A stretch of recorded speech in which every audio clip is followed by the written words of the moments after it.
Hello friends, मैं CA मोहित पनेठा आप सबका स्वागत करता हूं आपके अपने चैनल टैक्स गपशप में।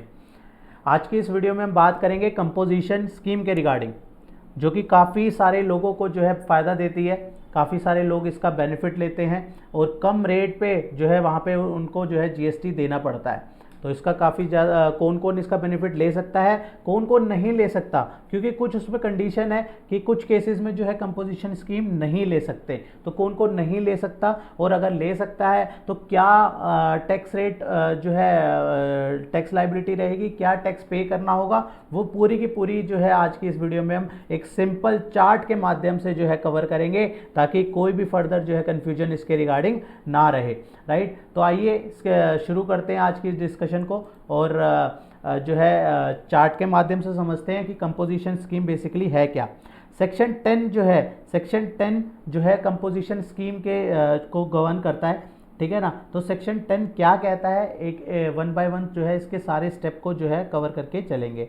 राइट, तो इसके लिए मैं ये लो जी, तो ये देखो इसमें क्या क्या है। एक तो सेक्शन 10(1) और सबसेक्शन 2, सेक्शन 10 का सबसेक्शन 1 और सेक्शन 10 का सबसेक्शन 2 क्या बात करता है, उसको हम इकट्ठे लेके चलेंगे। और उसके बाद में सेक्शन जो है सेक्शन 10 में सबसेक्शन 2A जो नया इंसर्ट करा गया, वो क्या क्या बात करता है, उसको जो है एक फिर हम अलग से देखेंगे। राइट, तो सेक्शन 1 और 2 की बात करें तो रेगुलर कंपोजिशन स्कीम्स को हम कहेंगे। और इसमें कौन कौन ले सकता है, इसको मैन्युफैक्चरर भी ले सकता है, रेस्टोरेंट सर्विस और ट्रेडर। तो इसमें हमें ध्यान में रखना है, देखो अगर हम गुड्स की बात करें तो गुड्स के केस में मैन्युफैक्चरर ले रहा है, अगर ट्रेडर है तो वो भी ले सकता है, उनको भी दिक्कत नहीं है। लेकिन सर्विस प्रोवाइडर की बात करें तो यहाँ पे सिर्फ और सिर्फ कौन आ रहा है, यहाँ पे सिर्फ और सिर्फ रेस्टोरेंट सर्विस वाला जो है यहाँ पे कवर करा गया है। सिर्फ और सिर्फ रेस्टोरेंट सर्विस ही कवर करा गया है, सिर्फ और सिर्फ रेस्टोरेंट सर्विस।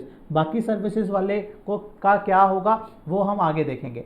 ठीक है, तो अब यहाँ पे कौन ले सकता है, सिर्फ और सिर्फ वो पर्सन ही ले सकता है जिसके पिछले साल में 1.5 करोड़ तक की टर्नओवर हो। अब यहाँ पे करंट ईयर भी लिखा है, अगर करंट ईयर में 1.5 करोड़ है, ठीक है ना, उसमें जो है फिर उसके बाद क्या रहता है, उसके बाद अगर कंपोजिशन स्कीम जो है वहाँ पे छोड़नी पड़ती है। अगर किसी पर्सन की कंपोजिशन उसने ले रखा है और उसकी टर्नओवर जो एक्सीड कर गई तो उसको जो है स्विच करना पड़ेगा, कंपोजिशन से किस में जाना पड़ेगा, नॉर्मल स्कीम में जाना पड़ेगा। ठीक है, इसलिए यहाँ पे जो है प्रीवियस ईयर पहले हम देखेंगे कि पिछले साल में कितनी टर्नओवर थी कंपोजिशन ऑप्ट करने के लिए, और ड्यूरिंग द ईयर अगर उसको 1.5 करोड़ क्रॉस हो गया तो भी उसको छोड़ना पड़ेगा। इसलिए यहाँ पे दोनों के दोनों यहाँ पे लिखे गए हैं। अब बात करते हैं क्या टैक्स रेट रहेगा। वैसे जैसे हमें नॉर्मली पता है कि टैक्स रेट जब हम गुड्स के केस में या सर्विसेज केस में डील करते हैं तो हमारी आउटपुट टैक्स लाइबिलिटी पड़ती है, जहाँ पे हम 5%, 12%, 18%, 28% तक जो है टैक्स जो है पे करते हैं। यहाँ पे क्या बेनिफिट है, क्यों कम लो कंपोजिशन लेंगे, यहाँ पे कंपोजिशन में जो है इतना हाई टैक्स रेट नहीं देना पड़ेगा, यहाँ पे एक स्मॉल टैक्स रेट देना पड़ेगा, कितना 1% और 5% टैक्स रेट देना पड़ेगा। कौन से केस में 1% रहेगा, कौन से केस में 5% रहेगा, वो हम देखते हैं। तो यहाँ पे मैन्युफैक्चर के केस में जो है 1%, पहले ये 2% हुआ करता था, लेकिन जो है 1 जनवरी 2018 के बाद जो है ये 1% हो गया। उससे पहले क्या था, ये यहाँ पे 2% था। ठीक है ना, यहाँ पे देखो लिखा भी हुआ है बिफोर अगर हम बात करें पहले की, तो यहाँ पे पहले के केस में कितना था, 2% था। लेकिन अब कितना है, अब बात करें तो अब जो है 1% जो है किसका, एग्रीगेट टर्नओवर का। जितनी भी टर्नओवर एग्रीगेट टर्नओवर है, चाहे उसमें एग्जम्प्ट सप्लाई है चाहे उसमें टैक्सेबल सप्लाई है, सारी की सारी सप्लाई का 1% जो है यहाँ पे देना होगा मैन्युफैक्चरर के केस में। यही अब ट्रेडर की बात करें तो यहाँ पे ट्रेडर को भी 1% ही देना है, लेकिन यहाँ पे ट्रेडर को रियायत है। क्या रियायत है, उसको टैक्सेबल सप्लाई के ऊपर ही देना है। जो अगर कोई ट्रेडर है और वो दोनों पे डील कर रहा है, मान लो एग्जम्प्ट भी कर रहा है और वो टैक्सेबल भी कर रहा है, तो उसकी लाइबिलिटी मान लेते हैं 100 में से जो है, हम एग्जाम्पल के लिए लेते हैं 100 में से मान लेते हैं 60 जो है वो टैक्सेबल पे डील कर रहा है, ठीक है ना, और 40 जो है वो एग्जम्प्ट पे डील कर रहा है। तो अगर वो मैन्युफैक्चरर होता तो उसको पूरा 100 पे ही जो है 1% देना पड़ता। लेकिन अगर वो ट्रेडर है तो यहाँ पे ट्रेडर के केस में उसको 60 के ऊपर ही जो है उसको 1% दे के चलना पड़ेगा। ये ट्रेडर को जो है कहीं ना कहीं बेनिफिट मिल जाता है। ठीक है ना, तो आगे बढ़ते हैं। ये चीज़ समझ के हो गई, मैं इसको यहाँ से अभी हटा देता हूँ। ठीक है, रब कर दिया। चलो जी, अब आगे रेस्टोरेंट सर्विस के केस में। रेस्टोरेंट सर्विस के केस में क्या रहता है, 5% ऑफ द एग्रीगेट टर्नओवर उसको जो है देना पड़ता है, 5% उसको जो है कंपोजिशन स्कीम के तहत जो है देना होगा।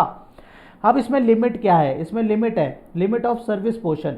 अब सर्विस पोर्शन के लिए भी लिमिट है। यहाँ पे क्या लिमिट है, मैन्युफैक्चरर ट्रेडर, ठीक है। अब ये वो तो गुड्स में डील कर रहे हैं मेनली, लेकिन इनको साथ ही साथ जो है एक लिमिट दी गई है कि ठीक है यार, आप मेनली जो है गुड्स पे डील कर रहे हो, चलो कोई बात नहीं, आपको एक लिमिट तक हम सर्विस भी अलाउ कर देंगे। मान लो कोई पर्सन है, उसकी मोबाइल की शॉप है, वो मोबाइल क्या सेल परचेज करता है, अब उसके पास कोई रिपेयर के लिए भी आ गया, तो क्या वो कंपोजिशन में है वो नहीं ले पाएगा, वो ले सकता है, वो सर्विस भी दे सकता है, मोबाइल रिपेयर सर्विस भी दे सकेगा, उसमें लेकिन बार है, कितना मैक्सिमम कर सकता है उसका बार क्या है, 10% of the turnover of the previous financial year, जितनी भी उसकी टर्नओवर होगी उसके 10%, और 5 lakh whichever is higher. इनमें से जो भी ज़्यादा होगा वहीं तक, उस लिमिट तक ही वो जो है वो सर्विस दे पाएगा, बाकी जो है वो गुड्स में ही रहेगा, मैन्युफैक्चरर और ट्रेडर के केस में, राइट। रेस्टोरेंट सर्विस तो वो सर्विस ही दे रहा है, तो उस केस में तो कोई बात ही नहीं है। मैन्युफैक्चरर और सर्विस के लिए यहाँ पे बार रखा गया है।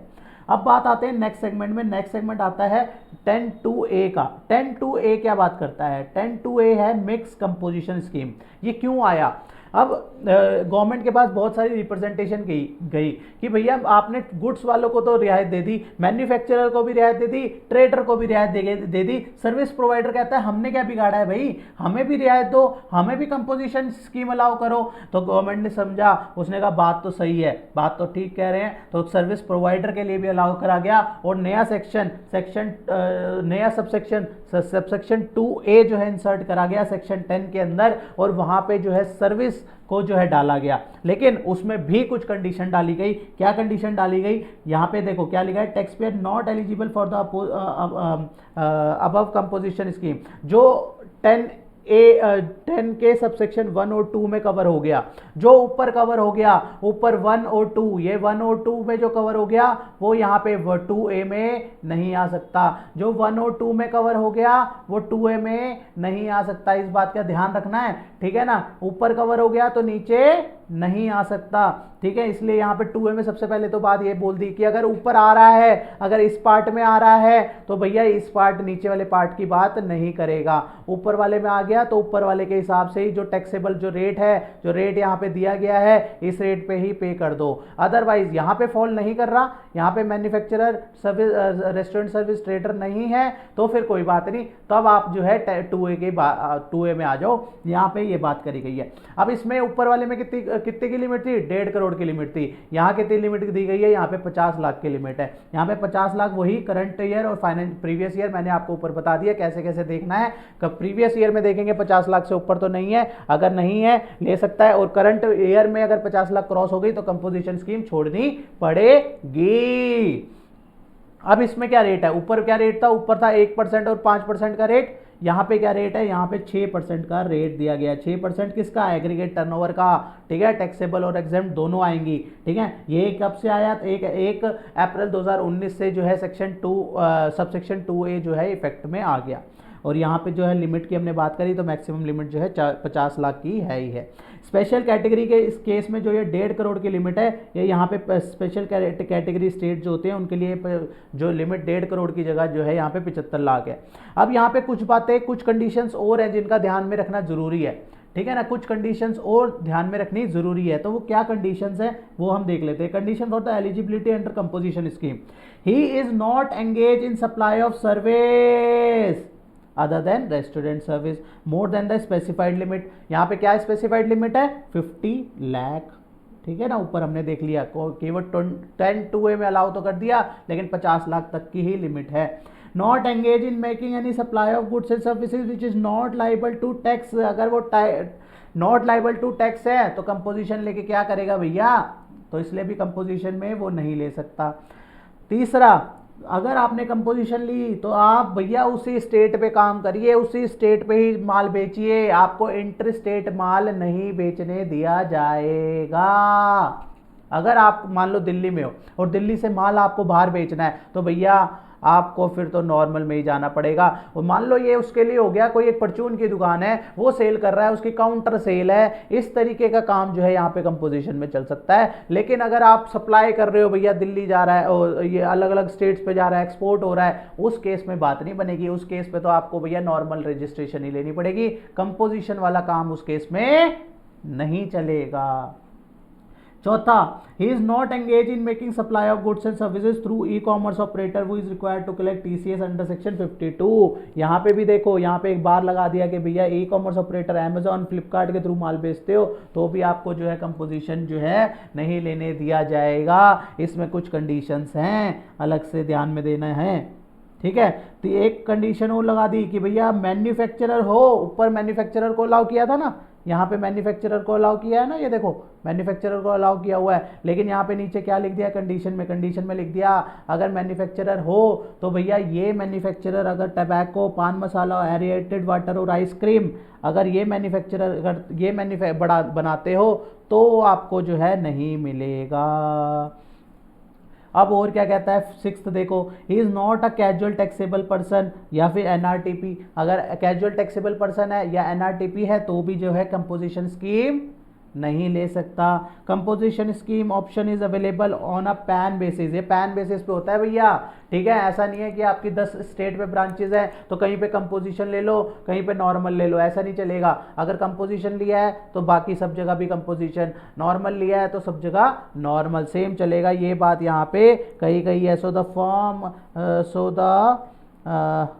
the firm who has opted for the composition on one state has to opt for the composition in the another state also, ठीक है ना। अब ये एक बात कही गई है कि यहाँ पे डिपॉजिट्स और लोन एंड एडवांसेस जो है वहाँ पे कंसिडर, जब आप एग्रीगेट टर्नओवर जो है कंसिडर करेंगे तो वहाँ पे जो है डिपॉजिट्स, लोन एंड एडवांसेस को जो है इंक्लूड नहीं करा जाएगा कंपोजिशन के लिए, ठीक है ना। और क्या बात करी गई है, और कहा गया है कि भैया यहाँ देखिए value of supply made on first approval, क्योंकि हमें टाइम पीरियड देखना होगा ना, टाइम पीरियड हमें देखना है कब से, 1 अप्रैल से लेकर हमारा जो फाइनेंशियल ईयर चल रहा है, यहाँ से यहाँ इसकी एग्रीगेट टर्नओवर देखेंगे। लेकिन यहाँ पे कह दिया however it is not to be considered to determine tax liability. हम पीरियड तो यही देखेंगे 1 अप्रैल से लेकर जो है 31 मार्च, लेकिन टैक्स लाइबिलिटी जो हमारा टैक्स पेबल बन रहा है उसके लिए जो है यहाँ पे हम इस तरीके से कंप्यूटेशन नहीं करेंगे। यहाँ पे लिखा value of the supply made from 1 अप्रैल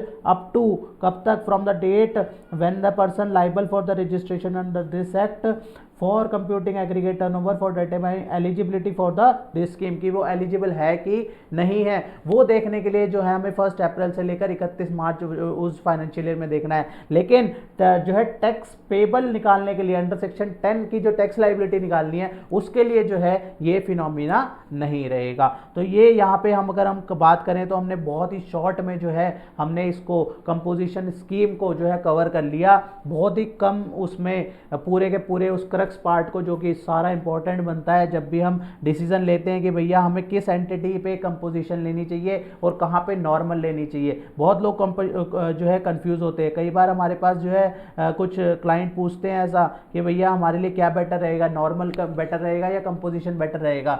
तो बहुत सारी चीज़ें जो है हमारे को उस टाइम पे सोचना चाहिए, इवेल्युएट करना चाहिए कि हमारी ट्रांजैक्शन कैसे है। इंटरेस्ट रेट है तो ऑब्वियसली सवाल ही नहीं होता, मैं अगर प्रोडक्ट हमारे टबैको ये आइसक्रीम वगैरह रेटेड वाटर है सवाल नहीं होता।